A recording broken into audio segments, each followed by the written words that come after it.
Se você é leitor, com certeza já ouviu o termo ressaca literária, não é mesmo?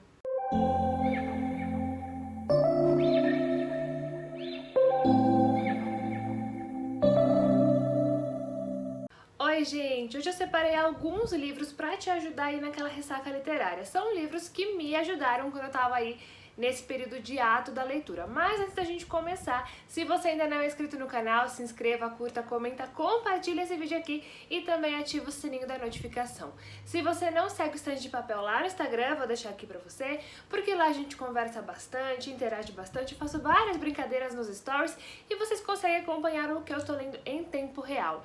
E lembrando também que você pode comprar os livros que eu citar aqui no vídeo ou qualquer outro produto pela Amazon usando o meu link e aí você me ajuda muito no crescimento do canal. Eu vou deixar esse link aqui no box de descrições, tá bom? Sabe quando você termina de ler um livro e ele é magnífico, ele arrebata aí seu mundo todo e depois dele você não consegue ler mais nada?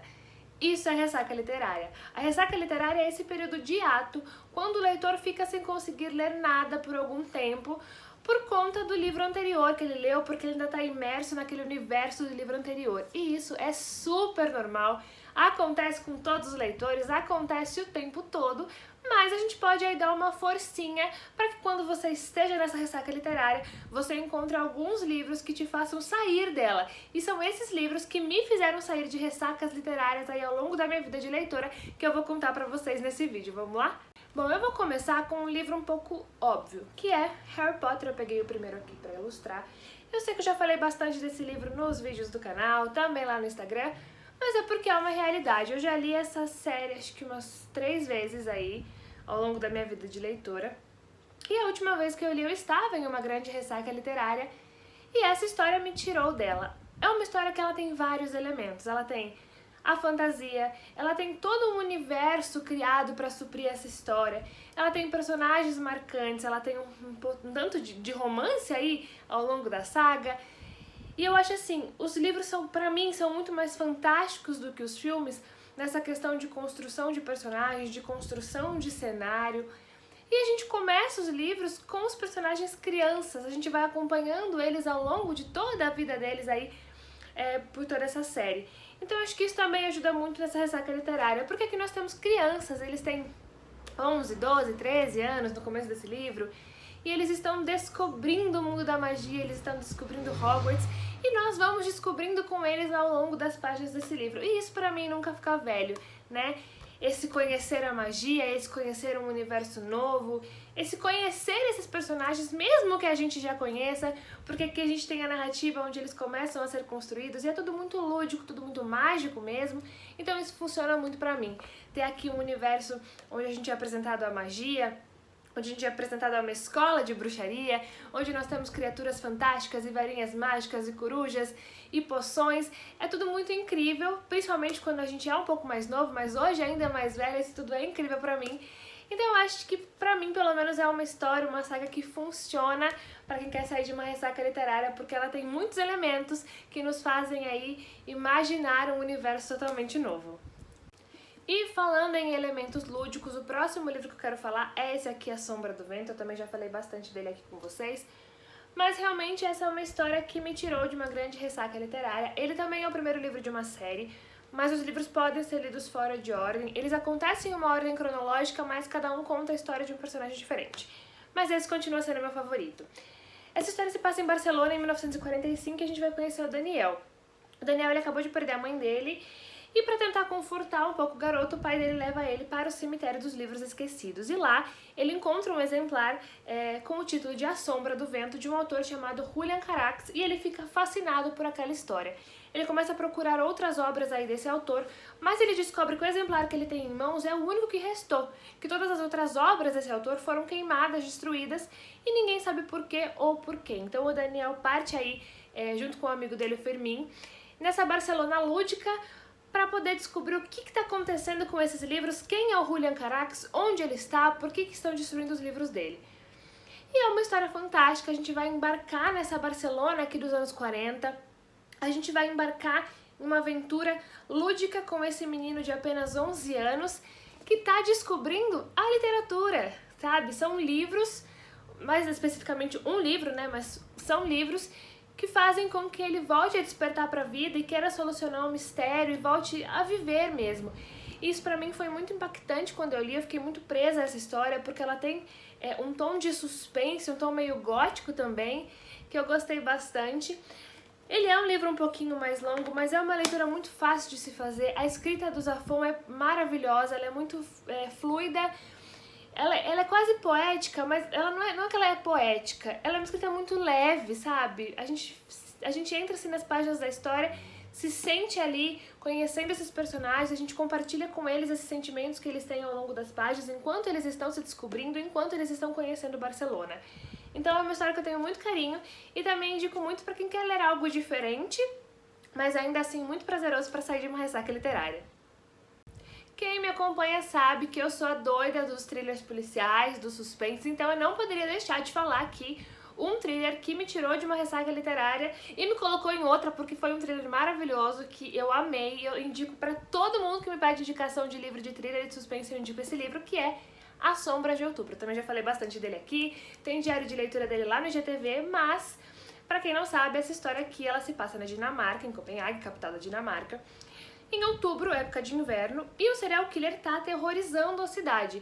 Ele mutila suas vítimas, todas as vítimas são mulheres, e nos locais dos crimes ele deixa aí pequenos bonequinhos de castanha. Só que nesses bonequinhos, há a digital de uma jovem que foi considerada morta há mais de um ano. Ela desapareceu e um homem se apresentou para a polícia e confessou que tinha matado essa garota, então ela foi considerada morta. Agora um casal de detetives vai começar a investigar esse crime e eles precisam descobrir quem é esse serial killer, por que ele tá matando essas mulheres e o que tem a ver, né, esses bonequinhos de castanhas com essa jovem até então considerada morta, né, que é filha de uma política muito influente aí na cidade.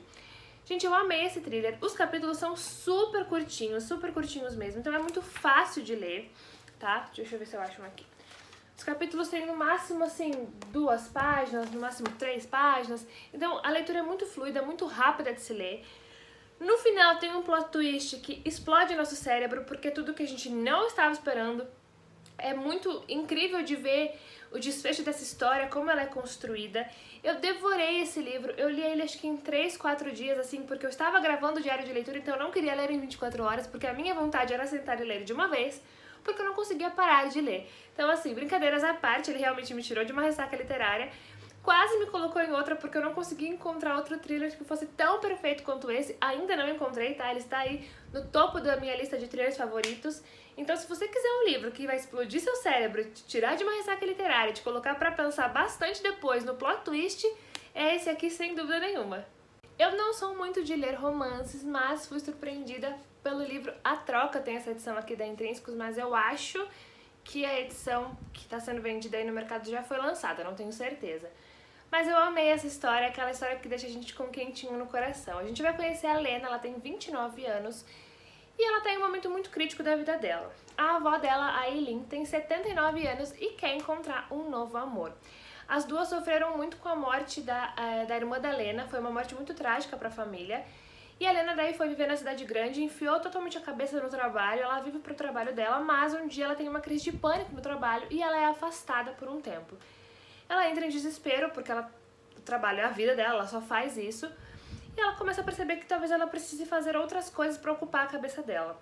Enquanto isso, a Eileen, a avó da Lena, mora em uma cidadezinha assim do interior, onde predominantemente moram idosos, então ela conhece todo mundo, conhece a rotina da cidade, e ela sabe que não é lá que ela vai encontrar um novo amor, então ela também tá aí meio nesse período conturbado da vida dela. E as duas então resolvem trocar de vida. Elas não só trocam de lugar, como também trocam de celulares, trocam totalmente de vida. E aí cada uma vai experimentar viver a vida da outra. Então a Eileen vai pra cidade grande, vai morar no apartamento da neta, conhece os amigos da neta e começa a se relacionar inclusive com pessoas que estão ali na vida da Lena, mas ela nem sabia. E a Lena faz a mesma coisa, vai pra essa cidadezinha do interior e começa a conhecer os moradores que estão ali, começa a criar laços com eles, mas o principal, ela volta a criar laços com a mãe dela, com quem ela já não falava há algum tempo. E o principal, as duas vão encontrar maneiras de lidar com o luto, porque elas perderam aí, né, a irmã da Lena, neta da Eileen, e elas não vivenciaram esse luto. Cada uma foi para um canto, né, lidou com isso de uma forma diferente, mas elas não vivenciaram mesmo esse luto. Então elas vão precisar encontrar maneiras de vivenciar isso da maneira correta e poder então reunir a família. É uma história que dá um quentinho no coração, super deliciosa de ler. Ela tem sim um pouquinho de romance, mas esse não é tanto o foco dessa história, é mais realmente esse drama familiar que elas estão vivendo. Elas estão sim em busca do amor, mas elas começam a descobrir que talvez o amor que elas estejam procurando não é o amor que elas precisam agora. É uma história deliciosa, devorei esse livro, adorei essa história, então se não saiu, assim que sair, por favor, leiam, porque eu acho que vocês vão amar também. E pra terminar esse vídeo, eu não podia deixar de falar da rainha Taylor Jenkins Reid, que tudo que essa mulher escreve é maravilhoso, acho difícil a gente encontrar qualquer coisa dela que seja ruim, então eu escolhi falar de Daisy Jones and the Six. Quando eu li Os Sete Maridos de Evelyn Hugo, eu tinha certeza que a Evelyn Hugo existia, e eu fui pesquisar pra saber se ela realmente não existia, porque era muito surreal que tudo aquilo fosse fictício.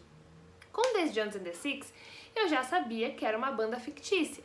Mas ainda assim eu fui pesquisar para ter certeza, porque a autora ela cria todo um universo para amparar os personagens dela. Ela criou as músicas da The Six, as músicas da Daisy, ela criou os nomes dos álbuns, então é tudo muito completo. A gente tem no final do livro as letras das músicas, eu achei isso incrível. Mas realmente é uma banda fictícia que a autora construiu com maestria. Nesse livro a gente vai conhecer então a Daisy Jones e a banda The Six. Eles se juntaram aí, né, ao longo da carreira deles e fizeram um enorme sucesso nos anos 70, estouraram nas paradas de sucesso e a banda acabou no auge do sucesso e ninguém nunca soube por quê até agora. Porque esse livro é em forma aí quase de um roteiro, de um documentário, né, de uma entrevista, onde os integrantes da banda estão contando aí sua trajetória e o motivo da banda ter acabado. Como tudo isso é como se fosse uma entrevista, a gente nunca sabe qual versão da história realmente aconteceu, porque cada um deles conta da maneira como se lembra, cada um lembra de um jeito. Isso é ainda mais fantástico, porque a gente está dentro da cabeça de cada um desses personagens. E assim como em Os Sete Maridos de Evelyn Hugo, esse livro também tem um plot twist que realmente pra mim foi uau quando eu li essa história, eu amei. E não poderia deixar de citar essa autora aqui nesse vídeo. Eu também já li um livro de romance dela, que é Amores Verdadeiros. Eu também amei, porque também tem um plot twist incrível, também tem uma personagem feminina muito forte. A gente também tá dentro da cabeça dessa personagem enquanto ela tá tomando decisões importantes. Então, como eu falei, acho muito difícil qualquer livro da Taylor ser ruim, mas eu escolhi então ilustrar esse vídeo com Daisy Jones and the Six, que eu tenho certeza que você vai amar também. Bom, gente, esse foi o vídeo de hoje, espero que vocês tenham gostado. Lembrando que esses foram os livros que me tiraram de uma ressaca literária, então me contem aqui nos comentários quais livros tiraram vocês das ressacas literárias aí que a gente tem ao longo da nossa vida de leitor. E não se esqueçam também que vocês podem comprar os livros que eu citei aqui no vídeo ou qualquer outro produto pela Amazon usando o meu link, aí você me ajuda muito, tá bom? Até o próximo vídeo e até mais!